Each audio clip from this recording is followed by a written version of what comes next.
When you're ready, Matt. Okay. This is my stone pillow experiment presentation in terms of like hardware use and possible use in my final production.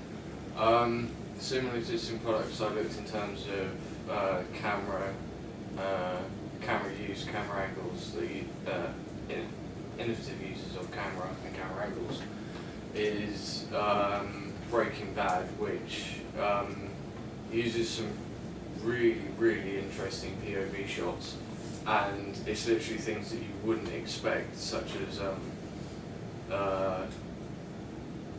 inside of a washing machine, watching someone get things out of a washing machine, scraping stuff off of a window. It's basically a POV of the window, things being scraped off. I'll try and show you the video if it lets me. No. So yeah, I was really interested in the sorts of shots that they were using, and I kind of came up with this idea for the final product where I use a POV of someone falling to the ground and maybe eyes going blurry and things like that, and looking around, as he gets up, sort of thing. I also found quite an interesting panning shot from the film Rear Window.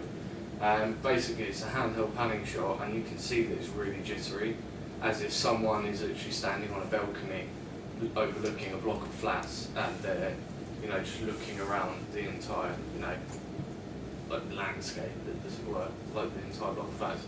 And I thought that was quite interesting because it kind of gives a feel that there's an outsider looking over a situation. I mean, at the end of the panning shot, he goes to a guy who's sitting in a chair, if I remember it correctly, and it really does look like it's an outsider looking over someone's situation, the events that are unfolding. And I would really like to use that sort of shot within my production, because I want to kind of put across that sort of a realism of what's going on. I want it to kind of put across that there's an outsider watching a homeless person, if you get my meaning. So that I might be using a lot of handheld sort of shots to put that across. Similar existing products in terms of still images was Legete, which used a series of still images to put forward a story.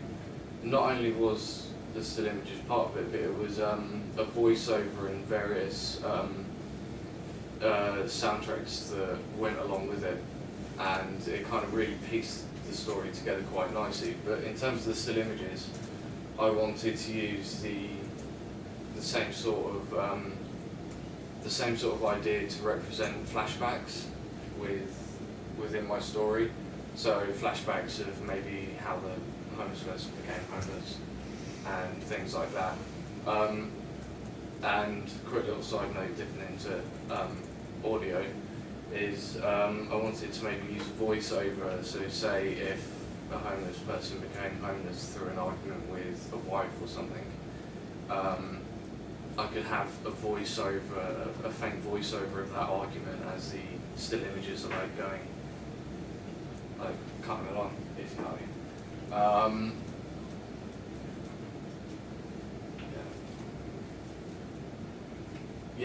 Also I might use the images as stop motion. So I mean, kind of hard to explain because I haven't got a video there, but you know what stop motion is.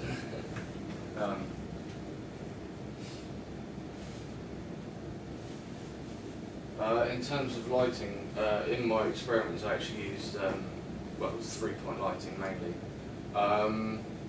But after looking at the short film Bridge, it's basically about a guy in the war, and the whole thing is just shot using natural light. So it gave very soft shadows. It wasn't overlit, so it was kind of a certain sort of realism to it, where it's dark and damp in the wall, and it really does make it feel more realistic.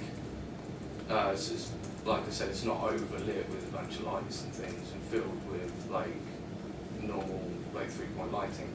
It was it literally felt like you were like there in the moment sort of thing. And again, going back to the realism which I want to try and put across. And yeah, I said about the soft shadows. In terms of the final production, I'm going to have to make sure that I'm going to have to pick a day where weather is consistent, so I get consistency in terms of natural light, the tone of the natural light. I won't be restricted so much in the time frame for filming, because in post-production I could bring down some of that stuff and possibly get a new effect out of it using the traditional natural light.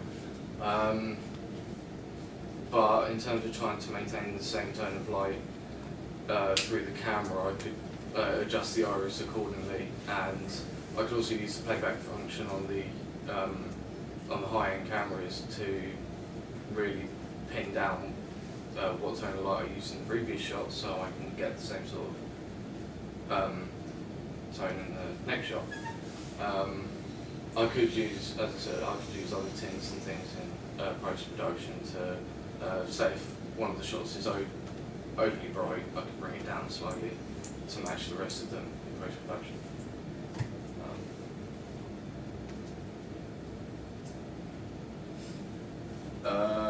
Yeah, similar to the products in terms of audio. Again, I looked at Ligeti and a short film on homelessness, funny enough, called How Are You, which used voiceovers to explain the situation. And I really, I quite liked this idea, and that's why, as I mentioned earlier, that I might use a similar method for explaining the situations of why someone is homeless, whilst using the stop animation, stop frame animation. Also, I might, in my final production, I might use an MP3 recorder or a similar way of recording a wild track, so birds, maybe rain, falling, footsteps, and things like that, which would cover the entirety of the production. So I've got multi-layers of audio. There will be a bit of dialogue outside which I could record in a studio and have that over the wild track, as it were. So you could really hear the audio, but then the wild track is like fading in the background, so you kind of get that multi-layered audio, you know, where stuff is really going on. And in terms of setting up for audio, I have to make sure that all the sound levels are correctly checked before filming, and yeah. And yeah, I think that's it.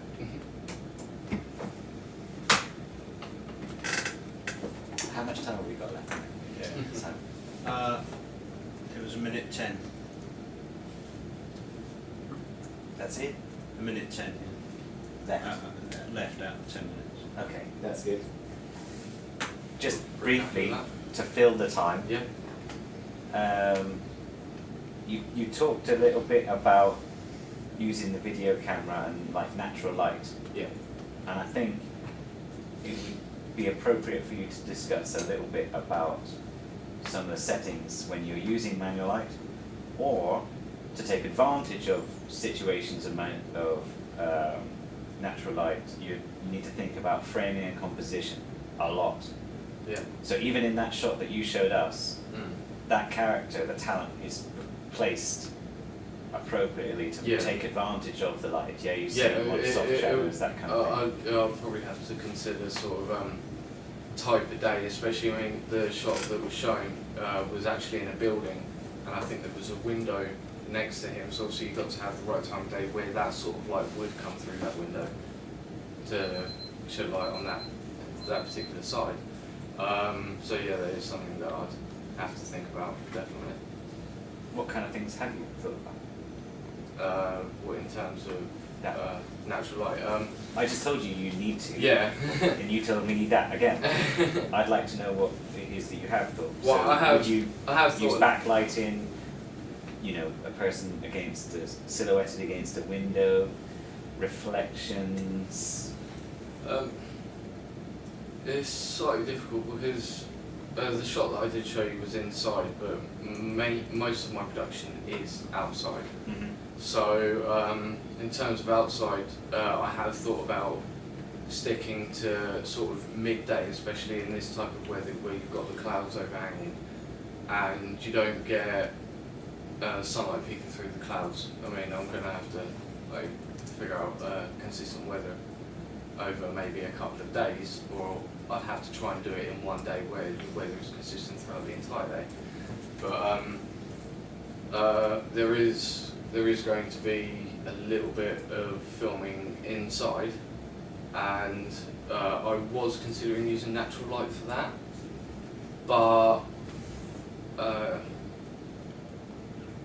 I'm not I'm not entirely sure. I might be using, like you said, the backlight, but I haven't really thought that far ahead. Yeah, unfortunately. Okay. I think it would be obviously really useful for you with your short production period to consider almost shot by shot, how can I make this shot as exciting as possible, doing a storyboard, going out there, doing a run through with the talent, taking the camera if you're not comfortable, drawing, framing it using that, thinking about the mise-en-scène, those kind of things. Yeah? Yeah.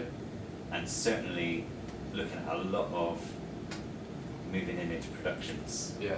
whether they're TV ads or films or whatever.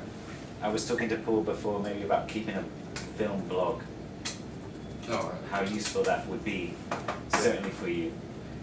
Especially, you know, we'll go into the second year and there'll be more single camera productions, okay? Yeah. So they will benefit you. But thanks ever so much for that, that was really interesting. Thanks, man.